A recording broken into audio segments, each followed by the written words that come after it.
I'm Dr. Gene Antonucci. I started my career in dentistry in the Air Force, where I helped our military personnel get healthy and stay healthy. From there, I built a successful practice in Huntington, New York, and later as a teacher, lecturer, and author, I shared my knowledge and experience with students and fellow healthcare professionals. And now my journey's taken me here to explore the world of health, wellness, diet, fitness, and nutrition, as together we discover and find the good life. Welcome to Finding the Good Life. I'm Dr. Gene. And I'm Karina. Have you ever wondered about adopting a puppy? Well, today we're going to talk about puppy adoption do's and don'ts. Then we will dive into women's health and wellness, especially for young mothers, with Kate Johnson. And if you've ever wondered what it must be like for women in combat, we'll be speaking with Iraqi veteran and author Aurea Franklin about her incredible story later in the show. But first, the good news to share is that I'm so excited about our show today because we have Karina here on the show, and she will be a permanent fixture here. I am happy to be here, Gene. You know what? You look great, especially with what you went through last night. Oh my gosh, just to get here from New Orleans, it was planes, trains, and automobiles. We had a horrible storm in New Orleans. I think the whole East Coast got it, but started from New Orleans, and we did not take that direct flight that was supposed to get here on time. Instead, we had to stop in Charlotte and then wake up at 3 o'clock in the morning to make it all the way to D.C. But you made it. I made it. You got up really early And here this I morning. am. Went to Just bed late last ignore night. You look marvelous. Right, yeah, ignore the bags under my eyes. You look great. So what was this about the pilot? Oh my God. So on the way from Charlotte to DC, we had this amazing pilot. Of course, it was 3 o'clock in the morning, so anybody who flew the plane was okay with me. But we get there, and there was this 28-year-old guy, and of course I'm like a little nervous about it, but he assured me he had been flying planes since he was 8 years old. 8 years old! He said he started flying before he got his driver's license. Oh my gosh. But so anyway, so he was wonderful, and he was funny to talk to, and he was assuring me that we were going to be fine. So we're going through the storms, and he's going on about, there's going to be a little turbulence here and there. Of course, I'm like, by this time, let's just get there. When we get there, we have to check in our bags, and you know how they bring it into the gate check. So it's raining, so we get out, and I'm waiting for my luggage, and I see all these guys, with the yellow vest that go downstairs to get your luggage. And so I see my luggage right there, and I said, oh, right there, that's my luggage. And so this man, this with the yellow jacket, brings it up to me, and I went, oh my God, you're the captain. He had gone out there himself working with the workers. I thought that was so amazing. Well, he did everything. He flew the plane, he got us there on time, and he got the luggage from us from outside. And you're here. And I'm here. Thank God. Well, we'll be back with more Finding the Good Life in just 30 seconds, so don't go anywhere.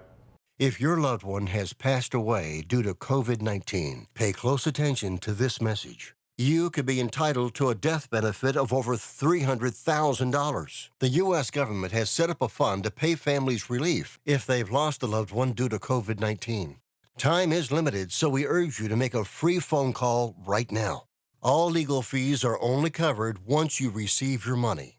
Call the legal helpline right now to find out if you qualify for a cash award. Now it's time to find the good news. I love this part. A Tampa, Florida high school cross-country team is the latest to use its training sessions to help shelter pets. The Steinbrenner High School boys cross-country team starts their practices with making an early morning stop at the Humane Society of Tampa Bay to pick up their running mates on their way to the park. I love that. Glenn Hatchell, the Behavior and Enrichment Manager of the Humane Society of Tampa Bay, said it started with one of the students' moms reaching out to a volunteer to ask whether the shelter would be interested.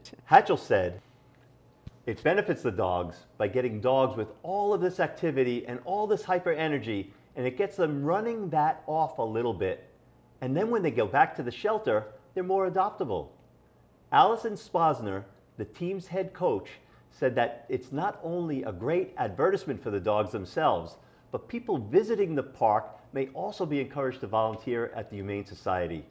The team who posts about the dogs on social media to encourage people to get to know them and open their homes to them if they can.